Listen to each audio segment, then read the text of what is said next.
Alright, hi everyone, welcome to my driving video of this Patriot. There's a completely separate walk-around video if you're interested to see a lot more of the details of the condition of the inside, outside, under the hood, and every which way of this on my channel in a separate video. But here we're going to go for a drive. I just wanted to show you the outside of what we're going to be driving here before we hop in and get going. It's called Blackberry Pearl, but it's a really pretty blue metallic pearl color. It's only 125,000 miles. I guess it's called blackberry because in the shade it looks a little more black, or like a blackberry. But here we are. And we're gonna go drive after I put on a seatbelt. We're gonna drive. Ready? There we go.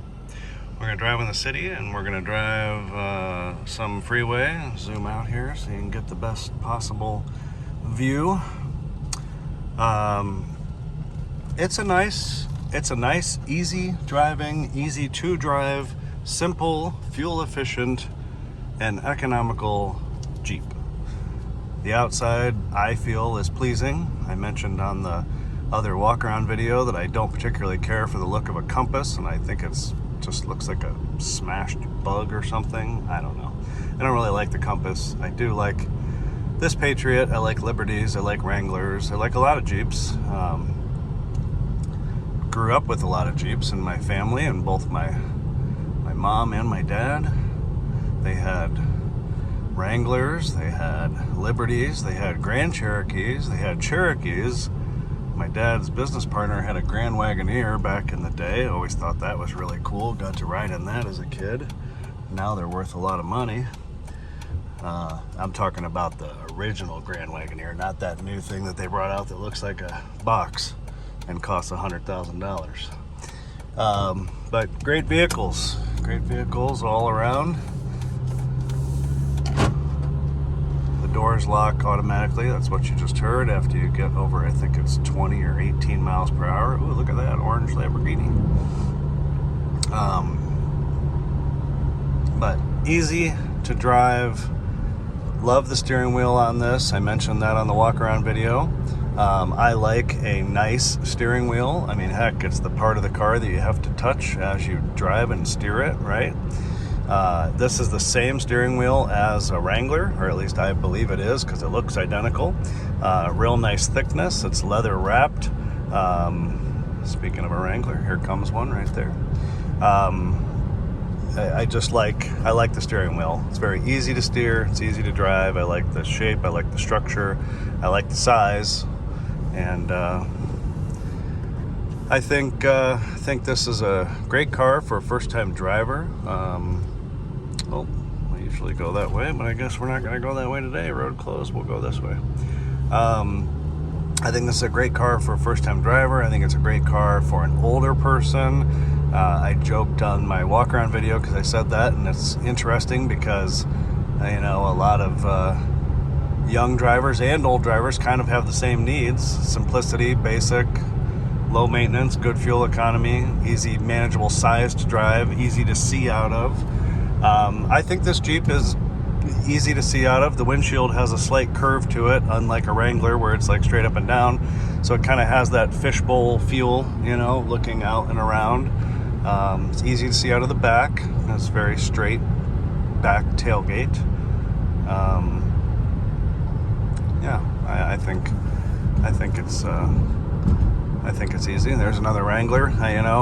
That lends to my point that I say on a lot of my videos typically while driving, but if you want to know what cars... look at that, an old... Is that a Wrangler? Oh, that might have been a Toyota. That's a Toyota. Thought that was a Wrangler for a moment. We'll go this way. We'll follow that guy. There's a Grand Cherokee. If you want to know what cars last the most and last the longest, just take a look at what's around. That Toyota in front of us, I think I'm right that that's a Land Cruiser. That's from the 70s.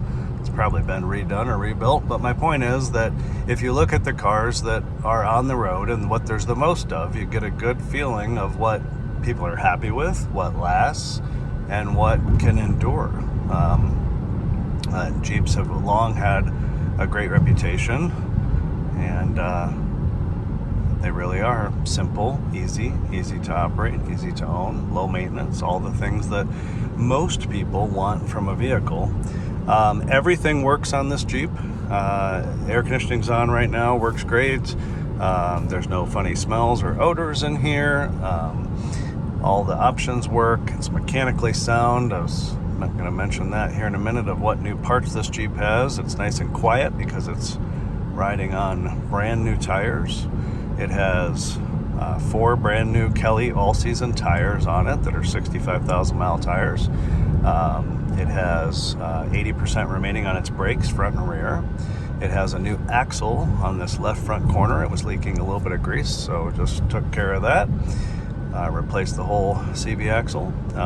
It has a new engine air filter so the engine can breathe some nice clean air. It has new spark plugs because the spark plugs were found to be original and a little bit of carbon buildup on them, so those got replaced. Look at that. That is cool. That's worth about 6 or 8 times what this Jeep is worth, ironically, whether you believe that or not, but that's true. New spark plugs, new engine air filter, new axle, new wiper blades on the front and the back, and fresh oil change. In this Jeep's history, it has regular care and maintenance on a clean Carfax report. 3 total owners. Second owner purchased it as a certified Jeep, so it met criteria to be certified at that time. 3 owners, clean Carfax. Also has new struts, not terribly long ago at 80,000 miles, so a little bit in the past, but new struts and new front control arms were done at 80,000, so that's a couple of good expensive parts that were already replaced that shouldn't need done for a while longer as well. It has 2 keys, 2 original keys, which is nice, you know. Used cars are like a lottery system, whether you get 1, 2, if you're really lucky you might get 3 keys. It's what I like to say, the used car lottery for keys. This has remote start, which is factory. I don't know the exacts, and I'm not going to pretend that I do, but this being a Latitude trim, I'm certain that like the remote start, the fog lights, the wheels on the outside, the heated seats in here, it has factory heated seats. I'm still looking out front right there, heated seats, all probably part heated exterior mirrors as well, all part of, I'm sure, it being a Latitude trim. The radio, you may have noticed, that's a aftermarket Sony, but it's nice. It's a touchscreen, it's Bluetooth audio phone. It has Apple CarPlay compatibility and Android Auto and all that. And if you know Jeeps pretty well, you know that on the back side of the steering wheel there's volume controls and seat controls, and this controls still work with this radio, which is nice. And I say that because when you go to put in an aftermarket radio, you have to typically add a separate controller to make sure that those controls still work. So when this was done, it was clearly done correctly because these still work. So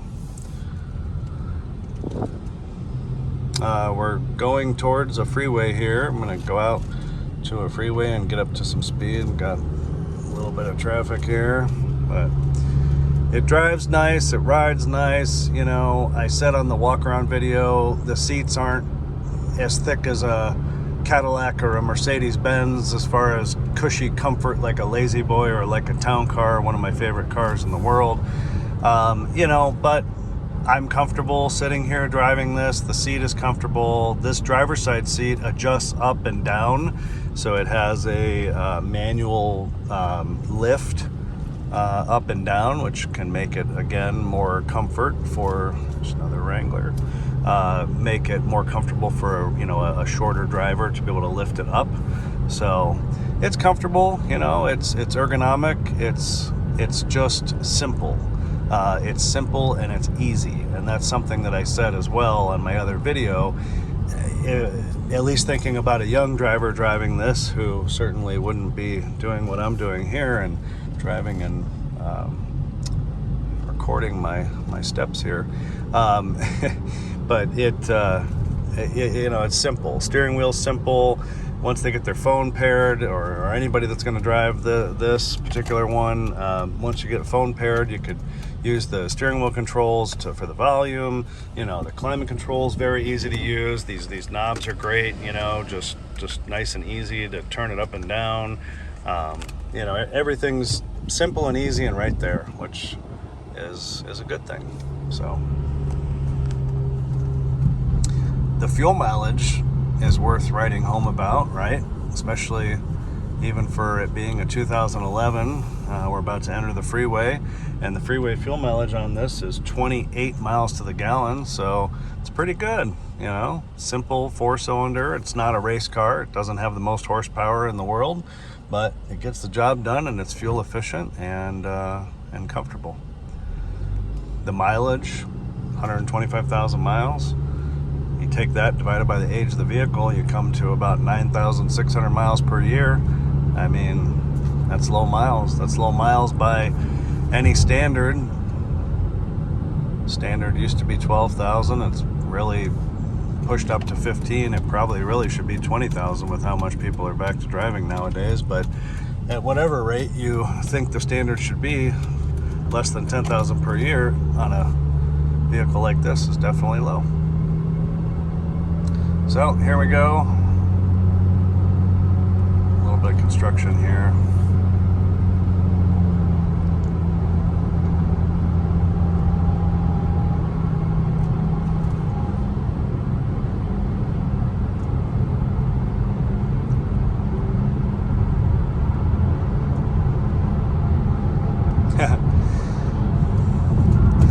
Look what's coming up on the left, everyone. Ugliest thing you've ever seen. Guy driving just like a you know what. I don't want to say a bad word in my video because I try to keep it clean, but look at that guy going around. Hey, the back of that Tesla looks like that dump truck from the back. You wouldn't know the difference. So a little funny sidebar, since that just came, I'm going to share this with you guys. If you Google search Tesla Cybertruck looking like a dumpster, there's a meme or a something where one of those Tesla Cybertrucks was sitting in the shade, and obviously the rear of it is very flat and very dumpster-like, and someone, I don't know if it was real or not, but they jokingly said that they went to walk up to it to put their trash in it because they thought it was a dumpster. I don't dislike Tesla cars, and I don't mean to hate on it, but I think that Cybertruck is very ugly and very overpriced, and just big and just a big monstrosity. But hey, if people like it and they want to own it and they think they're cool, then more power to them. Might as well drive that dump truck right there. Alright, so here we are at 70 miles per hour. I don't know if you can see that there, 70. Speed limit's 60 for a minute longer here. We're going to get out of this construction, but it's nice, it's smooth, it's quiet, it drives straight. You know, there's a little bit of road noise. You know, it's not, again, as quiet as a European luxury car, but it's quiet. I can hear myself talking and thinking right now. It's probably even a little more quiet because of the new tires. You know, new tires are always nice and smooth and quiet. But it's a nice drive. It's a nice drive. Again, nice seating position. You know, look at that Corolla right there. I don't know if you can tell the perspective, but we're looking down on that Corolla. Even though this is a small SUV, it's just up enough to feel like you're up and looking out over the road, which, you know, most people prefer, especially with all of the crazy drivers of today and all of the stuff going on. It's nice to be able to feel like you're looking out and over. I think we've seen almost every kind of Jeep on this short drive. There's a Jeep Gladiator in front of us, which is the newer Jeep pickup truck, pick-em-up truck. I think that's what that is anyway. I don't have my glasses on. I just set the cruise control. You can see there on the dash it says cruise. I'm looking out front while I'm showing you this. You can see I don't have my feet on the pedals.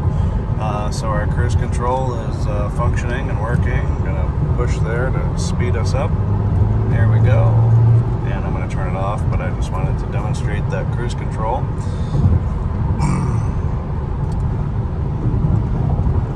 Look at that. Look at that. So that Jeep there, that is a Gladiator, and that Jeep has removed his fender flares. Makes it look really tough. See, I mean, to me, that looks tougher. I don't mean to get off topic here, but that looks tougher than that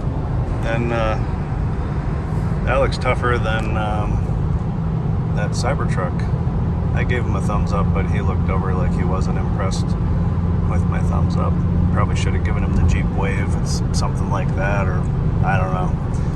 You get a Jeep and then you got to learn how to wave, but all the Wrangler people are the ones that wave to each other.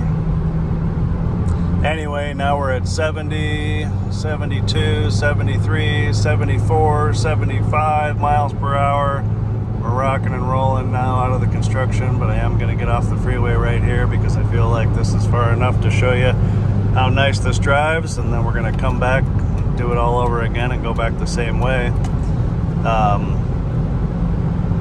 But it's smooth, it's nice.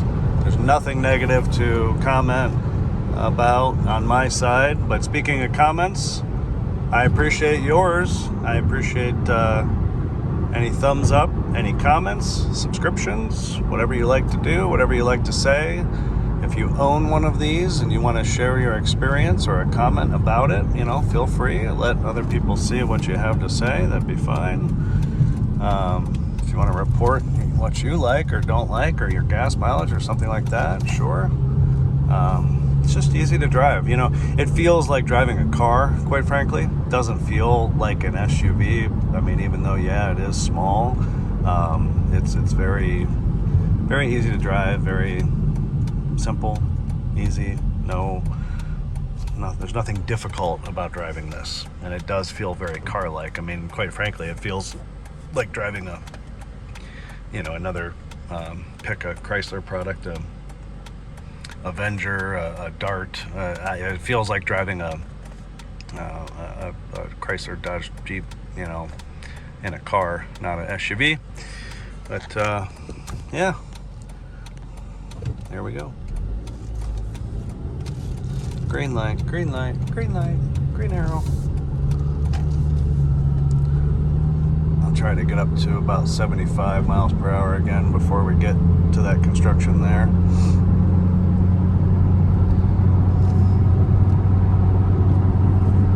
Again, it's not a race car power-wise, but certainly gets the job done. It's very, very fuel efficient. And, look, right there. We're just getting on the freeway. We're already at 65 miles per hour, and I didn't even push it down that hard.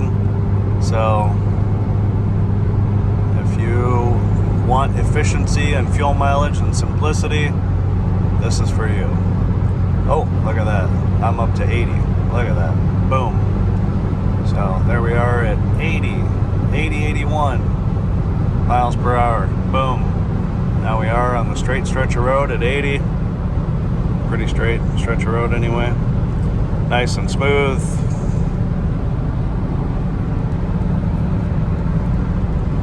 You know what else makes it feel like good visibility is the belt line. That's what I call it. I don't know if it's the right term or not, but the belt line of the windows being here a bit lower, where you've got more glass. You see a lot of newer cars, and that's a lot higher. Makes it feel more cavernous inside, but this is more like fishbowl-ish, and I like that because I like to see. I want to see what's going on, and I don't want to be blocked in, so I think that also helps. There's a Grand Cherokee. We've seen every model, all the important ones. Haven't seen a Grand Wagoneer yet, new or old. Oh, I think that's a, oh, no. Thought it was something special. So, I would recommend this vehicle to anyone watching. I enjoy and appreciate when viewers will say that they found something, that they learned something from my video, that they enjoyed my video, that they enjoyed my review of a certain vehicle and it helped them in their decision-making process, or to consider to buy one. I like that, you know, because I think I'm a pretty nice guy overall, and I like helping people. So I have a very positive outlook and attitude, and I enjoy helping people. I enjoy making this content. I enjoy that it helps you. And I just like to talk about cars, right? It's in my blood. I like to talk about cars. I like to review cars. Probably would excel writing articles for a magazine. That'd be fun. Of course, it gets stuck behind another dump truck or cement truck or whatever that is. Well, anyway, we're still going almost 70 miles per hour. It's nice, it's smooth. I mean, another test of sound is usually when you're alongside a big truck like this that makes a lot of road sound. I mean, I can hear some of that truck, but it's not bad. It's not bad at all. There's another Wrangler.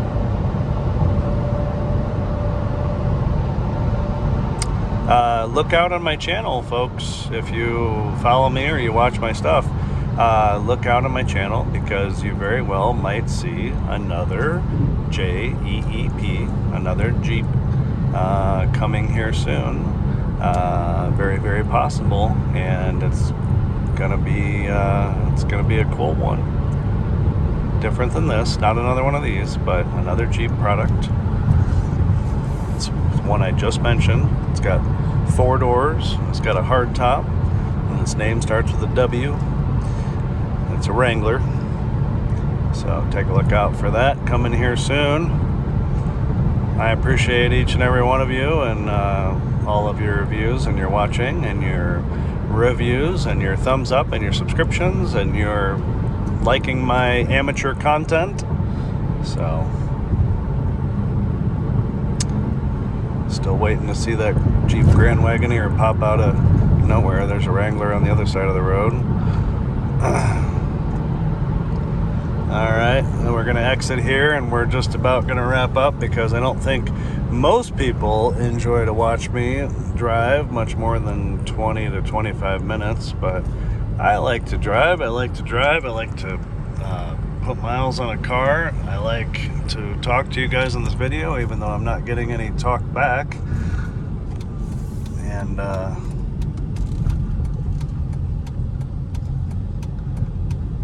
like sharing the drive with you.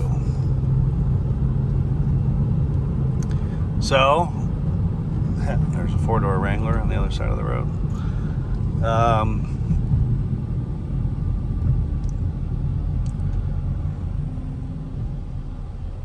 Does anybody have any questions? If you have any questions, feel free to ask. I try to keep up with people's comments and questions. Definitely try to do that.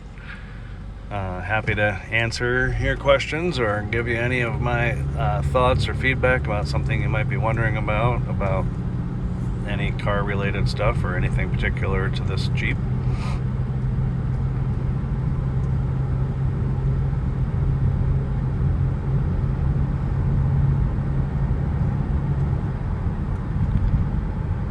Still waiting. I feel like I can smell a Grand Wagoneer, which would just round out this video if we could see a Grand Wagoneer.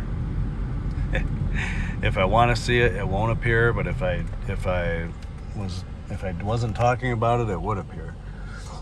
One day I did a video on I think it was a CRV, and it was unbelievable how many CRVs appeared along the drive while filming this CRV presentation. It was crazy. It was like every time you blinked, there was another one. It's kind of funny. Ah, there it is. I told you. Ha! Look, boom, Grand Wagoneer. Ha! Oh, that's funny. There you go, folks. That is what I was waiting for, and I swear that wasn't planned. What are you doing, Mr. Lexus? Oh, you want to go left in a roundabout? Sure, go ahead. Yeah, why not? That is funny. That is funny. I had no idea that was coming, but I just kept thinking, well, there's a lot of traffic on this road, a lot of suburbanites that travel this here roadway going to that wholesale club behind me. That's funny. Well, there you go. You saw a lot of Jeeps on this video, which summarize, which cements what I said in the beginning about looking at what you see a lot of on the road. And especially, you know, you can see brand new cars left and right. Sure, that Grand Wagoneer wasn't very old, but when you see older ones too, you know, I saw a 90s Jeep Grand Cherokee, which both my parents had, and I've owned a couple of them from the 90s. One in particular that I still regret selling. It was an Orvis edition, if you know what that is. There's a Grand Cherokee and a Wrangler in the parking lot of the hair salon. I had an Orvis edition 1997 Grand Cherokee with the dark moss green. It was called Moss Green Pearl. Had the beige and green seats with red piping. Oh, it was so beautiful. And boy, kind of do still wish I had that. But anyway, you see older ones, and you know, they're still kicking and going. I mean, and I had a 1995 Jeep Grand Cherokee 6-cylinder Laredo with a 4.0 liter, which if you're a real Jeep nut, you know that engine had a very, very good reputation for a long time. I put about 100,000 miles on it, and it had almost 300,000 miles when I sold it. So I do, in fact, have a lot of faith in the brand, and I would recommend you get yourself one. So there's a Grand Cherokee over there. Thanks for watching. Thumbs up, ring the bell, subscribe. I've rambled on another 3 or 4 minutes, not on purpose, but just because I like to talk to you guys and share my insights and my experience and my thoughts. So I hope you've enjoyed. Leave a comment, subscribe, whatever you want to do. And until next time, like I always say, peace. Peace to all, peace to the world, and we'll see you next time. All right? Bye-bye.